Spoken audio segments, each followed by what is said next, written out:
Hi guys! Welcome back to my channel. So, birth month na ni Amelia. Nagpre-prepare na kami para sa first birthday niya. Isasabay na rin namin yung binyag. Ang schedule niya ay sa July 25. Although, ang birthday ni Amelia talaga ay July 22. Kaso yun na kasi yung pinakamalapit na date para sa binyag. Dahil isahan na nga lang, yun na lang din yung pinili namin. So, nag-rent kami ng venue, which is sa Crocs Play Center. Tapos magpapakater na lang kami ng food. Tapos sa decors, mostly DIY na lang ang gagawin dahil mahal dito pagka bumili ang magparenta.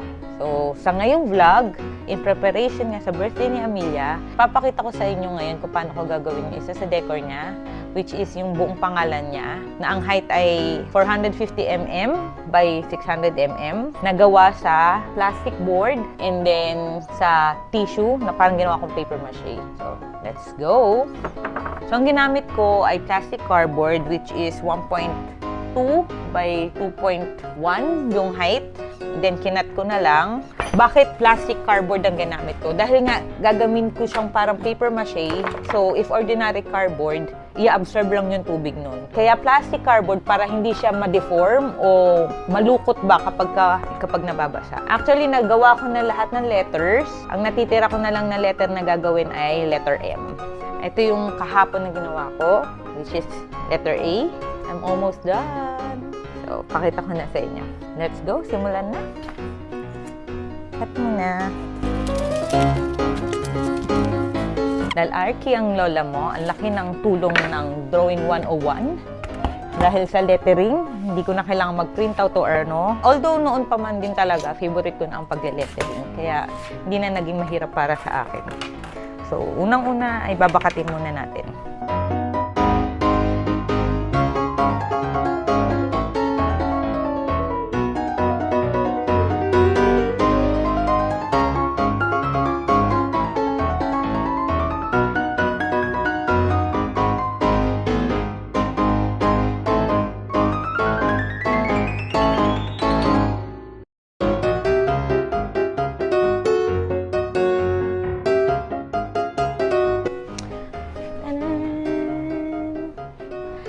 Letter M. Tapos, babakating ko na lang yung sa isang side para mas madali.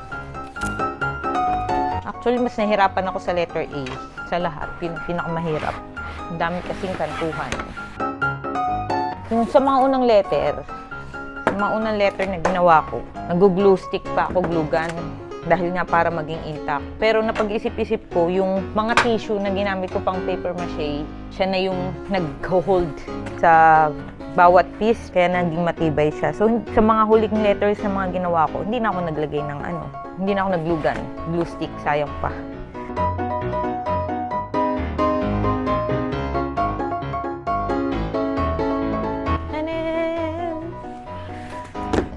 So, ready na ang letter M. Gagawin na natin yung mga gilid-gilid niya para magkaroon siya ng depth. Ang kapal na ginawa ko ay 120mm. Ang isa pang kagandahan ng paper cardboard, ang dali niyang i-cut. Hindi katulad ng karton, talagang konting madideform. Ito hindi. Kumbaga may mga linya siya, corrugated siya, na susundan mo na lang. Tapos ang ginagamit kong pang-dikit ay masking tape para kakapit din sa kanya yung tissue pag ginawa ko ng paper mache. Kumbaga hindi siya dudulas.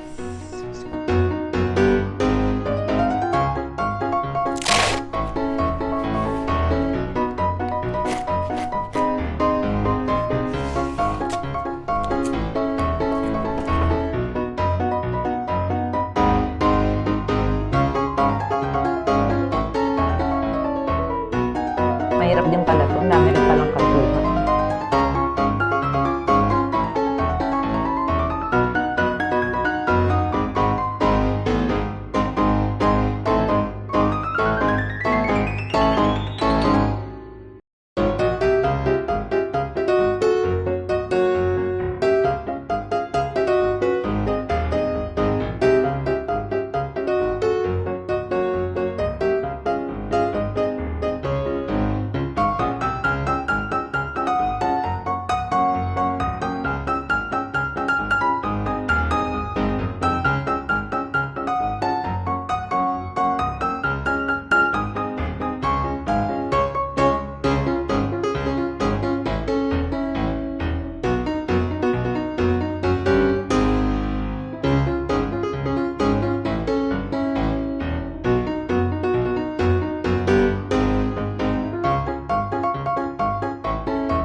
Akala ko madali, ang hirap din pala ng letter M. Whew. So, tapos na natin i-assemble yung letra. Magpe-paper machine na tayo ngayon. Parang ko muna ito medyo mainit. Para makakilusin na maayos. So, kaya ang ginamit ko ay plastic cardboard. Hindi ordinaryong cardboard kasi dahil nga paper mache, babasain natin. Kapag cardboard kasi, i-absorb niya lang. So, may tendency na mangulubot. At least, kapag ka-plastic, dumudulas lang siya. And then, patong lang tayo ng patong. Ginagamit ko pang pahid ng tubig ay brush patong mabilis. Para mas madali. So, pag natapos yung party, pwede rin siyang pang decor sa kwarto niya. Parang mahal naman niya sarili niya. Malakalak ng pangalan niya. Okay din kasi itong paper mache kasi parang siya yung nagbabind na rin sa bawat kanto. Tapos, kagandahan niya, nagkakaroon siya ng texture. So, pagdating ng finished product, hindi siya plain lang kasi may texture siya.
After nito, papahira na siya ng wallpaper adhesive.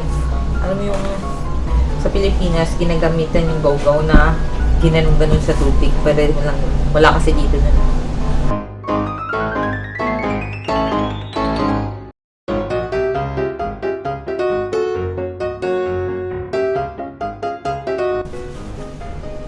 Hi guys! Asan ba? Ayun, kita na pala.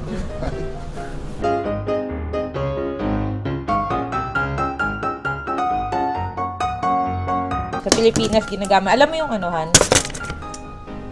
Yung go-go ba yun? Ginagawang paste? Marunong ka gumawa nun? Wala akong gamit eh. Ba't ba nakamask ang ate mo? Yan, ganyan. Nakuha mo. Nadali mo. Rapi.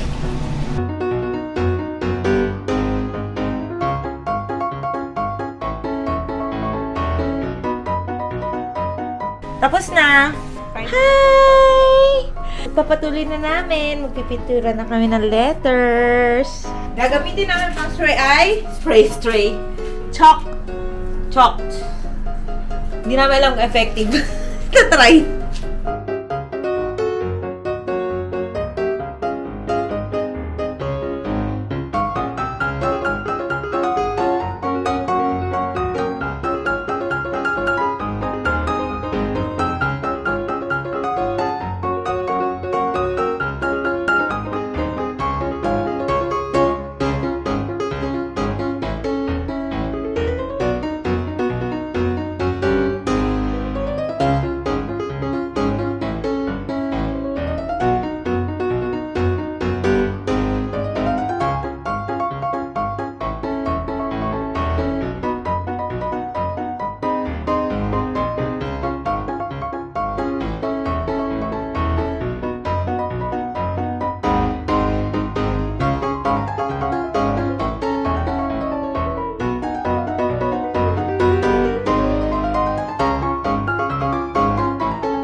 Yay!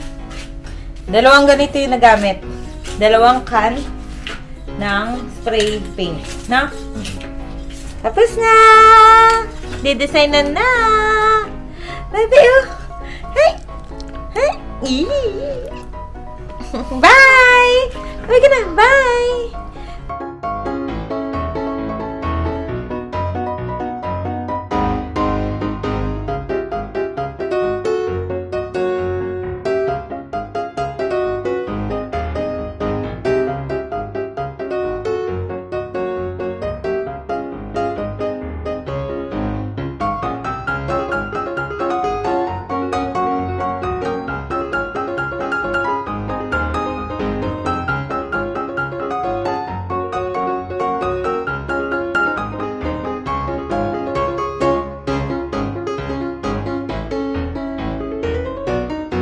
Ano maganda? Lahat dumulaklak na dito o dito tsaka dito? Tiin ko dito. Konti na lang yan, no? Hindi! Sakto yan. I mean, ganyan sakto ng bulaklak para. Ay, nalagay ko dito. Hindi, ganda lang ano. Lahat nandito lang, no? Huwag na maglagay dito, no? Ganda.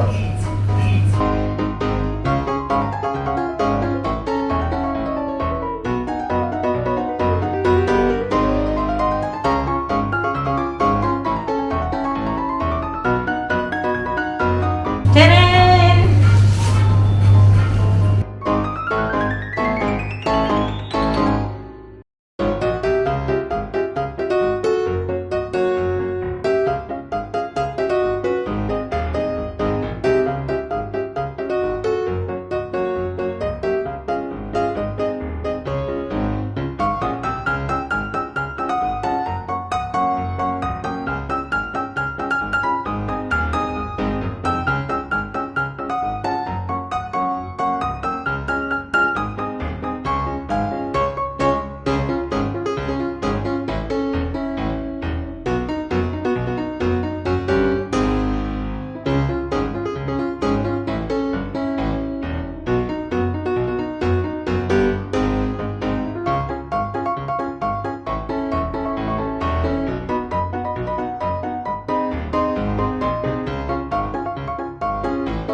Now, finished product.